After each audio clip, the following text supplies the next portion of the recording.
Hello， 大家好，我是大嘴。现在天气是越来越热了，所以呢，有很多粉丝朋友给我留言，让我帮忙寻找一些适合避暑的地方。对于粉丝朋友的要求呢，大嘴一定尽量满足。今天我们来到的是贵州大山里的一个避暑村，我们在这村子里面找到一家乡村民宿，包吃包住才1700一个月，算下来人均才50多块钱一天。而且这里夏天不用空调，真的是一个避暑的好地方。我们一起来看一下吧，出发！首先给大家介绍一下，这个村子位于贵州桐梓县，距离高铁站只有20多公里。这个村子平均海拔1200米左右，夏天非常的凉爽。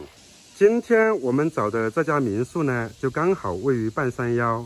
这位姐呢，就是民宿的老板。哎姐，这么大一栋楼房都是你们自己盖的呀？哎，自家养的。哦，真的是好能干啊！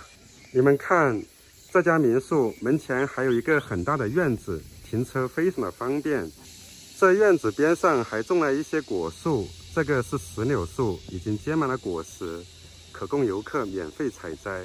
到楼上去看一下我们的客房吧。好，我们现在到楼上去看一下客房，看看他们这里的住宿条件怎么样。这就是我们楼上的客房区域。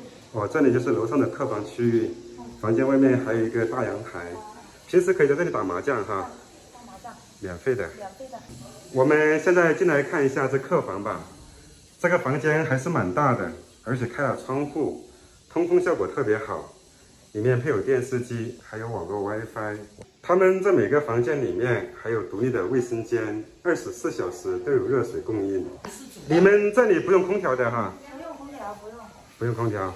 啊，你看来客人了，先去招呼客人吧。哈哈哈，这就是我们的餐厅。哦，这里是餐厅哈。哎。这个餐厅还是很宽敞的，而且非常的干净整洁。你们这里是包吃住的哈？包吃住的。如果夏天来这里避暑的话，是怎么收费的呢？1700一个月。1700一个月。哎。包吃包住，算下来人均差不多才53块钱一天的样子哈。对对对。你们这里伙食标准怎么样？3荤3素。3荤3素。哎，自助餐。哦，自助餐分餐的那种哈。对，分餐那种。哦，这样的话更干净卫生一些。你们这附近有没有什么好玩的地方呀？那边上有鱼塘，免费可以钓鱼的。哦，有个鱼塘可以免费钓鱼。我刚刚看到了。你们看，这旁边果然有一个鱼塘，闲暇的时候就可以来这里钓钓鱼。